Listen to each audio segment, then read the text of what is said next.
இந்த பதிவு உங்கள் வாழ்க்கையில் ஒரு பெரிய மாற்றத்தை கண்டிப்பாக கொண்டு வரும்.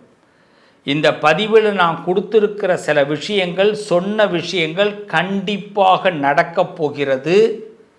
நான் சொன்ன சுவாமிகளை மட்டும் வழிபாடு பண்ணுங்க. நிச்சயமாக அந்த இறைவனுடைய கனெக்ஷனில் உங்கள் லைஃப்பை நீங்கள் கான்ஃபிடெண்ட்டாக நிச்சயமாக நீங்கள் முன் எடுத்தீங்கன்னா கண்டிப்பாக சக்ஸஸ் ஆக போகிறீங்க. ஆனால் இதை நடக்குமா நடக்காதா, இதெல்லாம் வேஸ்ட்டு அப்படின்னு நினச்சிடாதீங்க. அப்படியே டவுன் ஆக ஆரம்பிச்சிடும். வேண்டாம், கான்ஃபிடெண்ட்டாக இருக்கிறவங்க அதுக்குள்ளே வாங்க. இது கண்டிப்பாக நடக்கக்கூடிய நேரம். ஏன்னா இந்த இடத்துல மனசு நம்புகிற விஷயத்தை மனசை உடைக்கக்கூடாது நம்ம. அதனால் கடவுளுடைய எச்சரிக்கை நல்லா தெரிஞ்சுங்க. நம்பி உள்ளே வாங்க, சந்தேகப்படாதீங்க, சந்தேகம் இல்லாமல் நம்புங்க. நான் சொல்கிறதில்ல, கண்டிப்பாக உங்களுக்கு 90% நடக்கும். இன்னும் முயற்சி பண்ணால் 100 உங்களுக்கு நடந்தே தீரும். இந்த வாக்கு பலிக்கும், நல்லது நடக்கும். செலவில்லாமல் வாழ்க்கையில் முன்னேறதுக்கு என்ன வழி அப்படிங்கிறத நான் சொல்கிறேன், வாங்க பார்ப்போம். ஏட்டிக்கு பூட்டி இருக்கக்கூடிய உலகத்தில், ஏட்டிக்கு போட்டி இருக்கக்கூடிய உலகத்தில் நாம் ஒன்று நினச்சா அவன் ஒன்று நினப்பான். யார்? ஆண்டவனா? இல்லை, முதல்ல நம்ம பக்கத்தில் உள்ளவனே நாம் நினைக்கிறத நினைக்க மாட்டான். பக்கத்தில் உள்ளவன் நினைக்கணும், குடும்பத்தில் உள்ளவன் நினைக்கணும். அதுக்கு பிறகு தான் ஆண்டவன்னா. இவங்கள்ட்டே ஒப்புதல் கிடைக்கல, அப்புறம் எப்படி ஆண்டவன் ஒப்புதல் கொடுப்பான்? இந்த அஸ்து பாடுறதுன்னு சொல்லுவாங்க. ஏதாவது ஒன்று கேட்டோம்னா அதெல்லாம் நடக்காது, அதெல்லாம் உருப்படாது, சரி வராது. நீங்கள் வேணால் பாருங்கள், எவனாவது ஒருத்தன் நல்ல வார்த்தை சொல்கிறானான்னு பாருங்கள், விளங்க மாட்டேன், வீணாக போயிடுவேன். வாழ்த்துற மாரி வாழ்த்துவான், ஆனால் மனசுக்குள்ளே சொல்லுவான், நீங்களாம் எங்கே வரப்போகிற பாரு அப்படிமா. நீங்கள் வேணால் யாருக்கிட்டையாவது போய் ஒரு கஷ்டத்தை சொல்லுங்களேன், கொஞ்ச நாள் அப்படியே சைலண்ட்டாக வைப்பான். சைலண்ட்டு ஏன்டா அவரை நான் சந்தோஷப்பட்டுட்டு இருக்கிறான்னு அர்த்தம். பா, நான் எதிர்பார்க்கவே இல்லை, கஷ்டப்படுறான்ப்பா. மற்றவனுடைய கஷ்டத்தை எப்படியாவது நம்மளால் முடிஞ்சால் மாற்றணும்னு நினைக்கக்கூடியவர்கள் விருச்சிக ராசிக்காரர்கள். ஆனால் விருச்சிக ராசிக்காரன் கஷ்டப்படுறாங்கன்னா எல்லோரும் ரொம்ப சந்தோஷப்படுவாங்க. அப்பா ரொம்ப நாளாக எதிர்பார்த்தேன், நல்லா இருந்துக்கிட்டே இருக்கு அந்த ஆள், அதானே பார்த்தேன், கடவுள் இருக்கான். யார்? இவன் கஷ்டப்பட்டால் இவன் சொல்லுவான் கடவுள் இருக்கார் அப்படின்னு. யார் சொல்கிறா? விருச்சிக ராசி கஷ்டப்பட்டால் மற்றவெல்லாம் சொல்லுவான் கடவுள் இருக்கார். முதல்ல சொந்தக்காரன் சொல்லுவான்.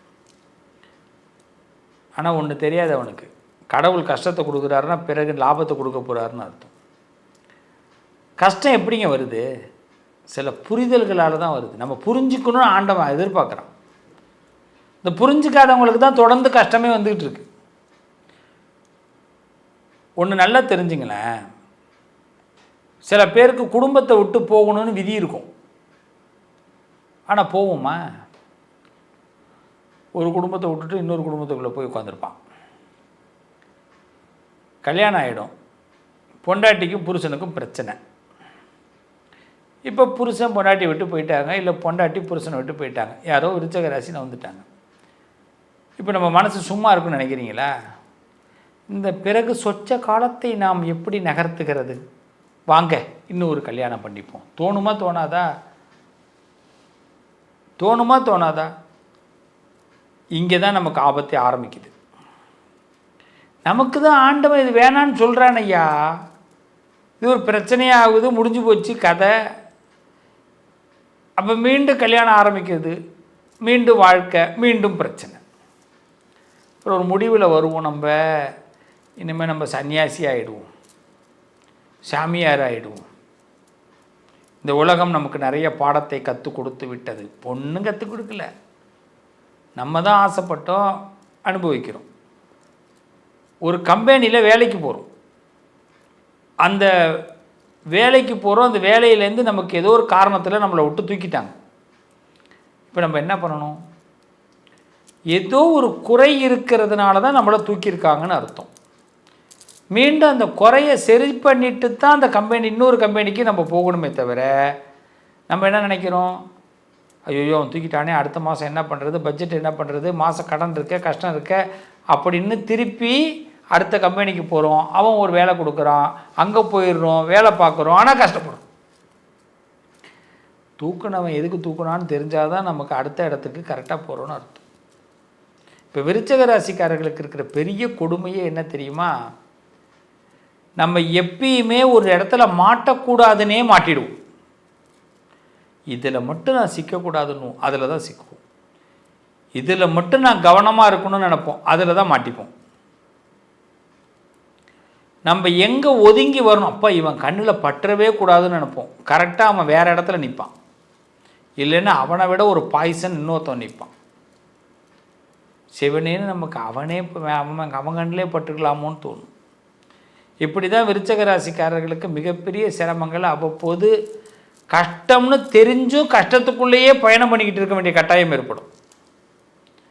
நம்ம கடவுள் என்ன சொல்கிறாருன்னே புரிஞ்சிக்க முடியாது. இதெல்லாம் ஒரு காலகட்டத்தில் புரிதலுக்கு வருங்க. இதை தான் இந்த நேரம் பிரபஞ்சம் கொடுக்க போகுது. இதுதான் பிறவி யோகம்.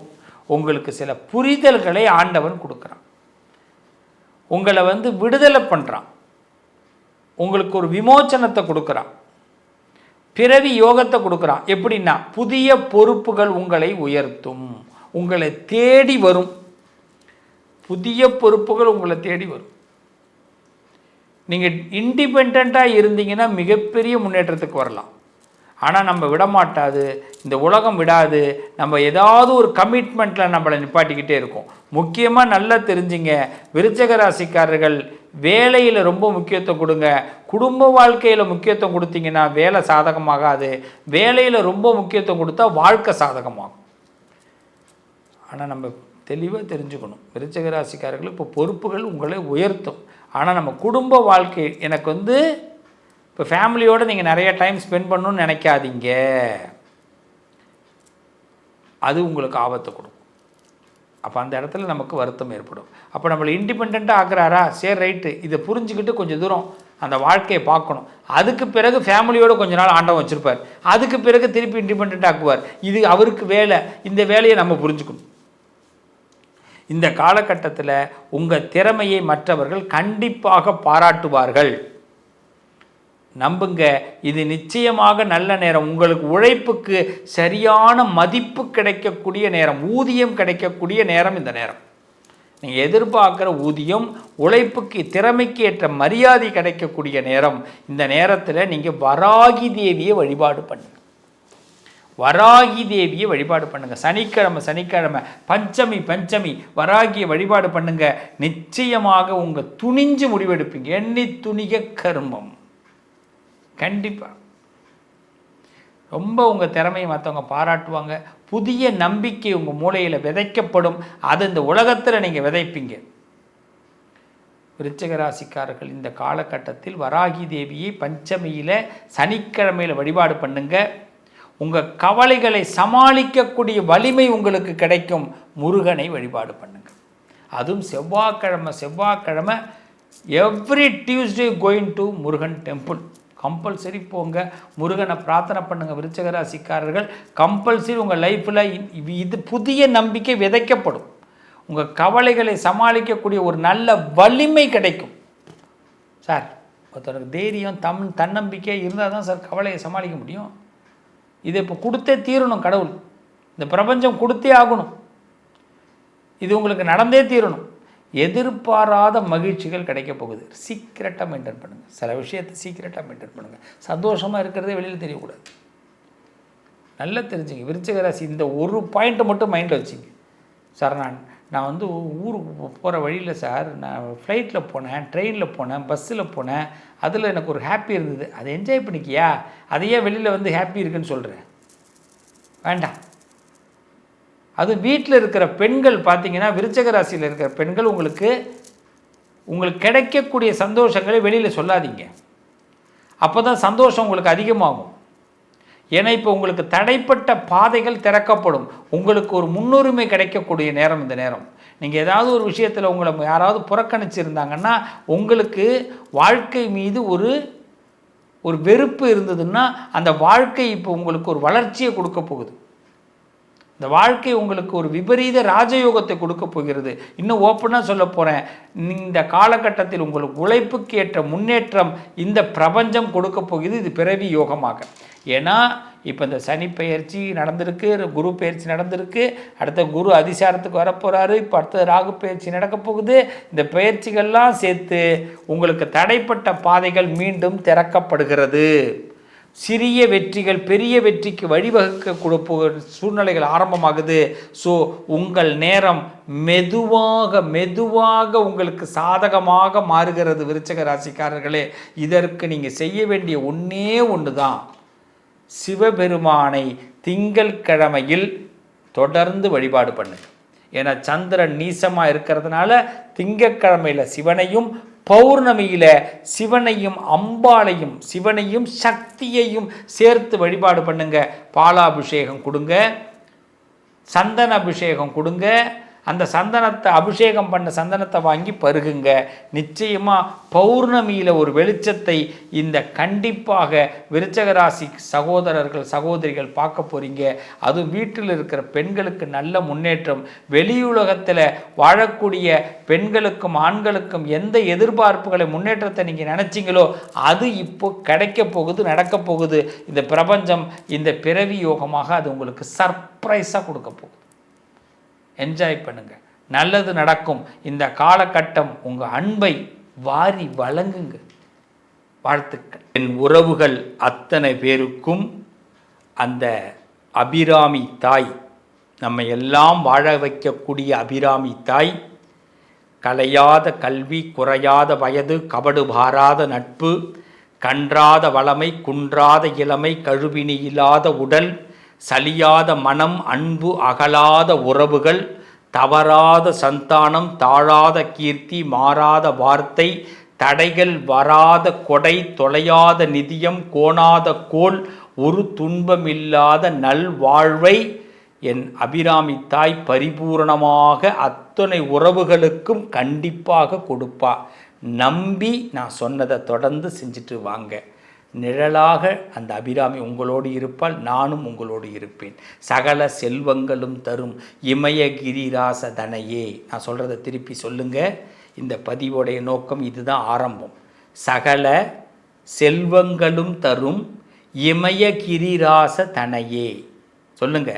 மாதேவி நின்னை சத்தியமாய் நித்தம் உள்ளத்தில் துதிக்கும் உத்தமருக்கு இறங்கி மிகவும் அகிலமதில் நோயின்மை, கல்வி, தனதான்யம், அழகு, புகழ், பெருமை, இளமை, அறிவு, சந்தானம், வலி, துணிவு, வாழ்நாள் வெற்றி ஆகு நல்லூர் நுகர்ச்சி. நல்லூர் நுகர்ச்சி, எஸ், அந்த இடம் புரியாது, அதுக்கு தான். தொகை தரும் 16 பேரும் தந்து அருளி நீ சுக ஆனந்த வாழ்வு அளிப்பாய். சுகிர்த குணசாலி. சொல்லுங்க.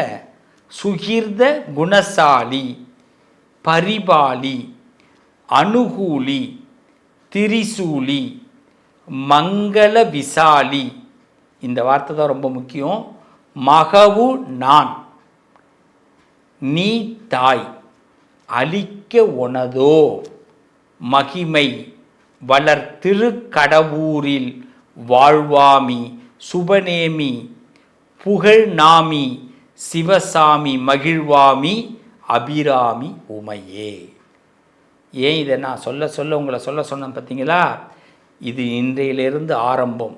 இந்த 16 செல்வத்திற்காகத்தான் நாம் எல்லா இடத்திலும் அலைந்து கொண்டிருக்கிறோம், எதிர்பார்த்து கொண்டிருக்கிறோம். இந்த கருணையே உருவான இந்த உலகத்தில் அந்த கருணையே உருவான அந்த அபிராமி இந்த 16 செல்வத்தை நமக்கு கொடுப்பா. இது இன்றையிலிருந்து ஆரம்பம்.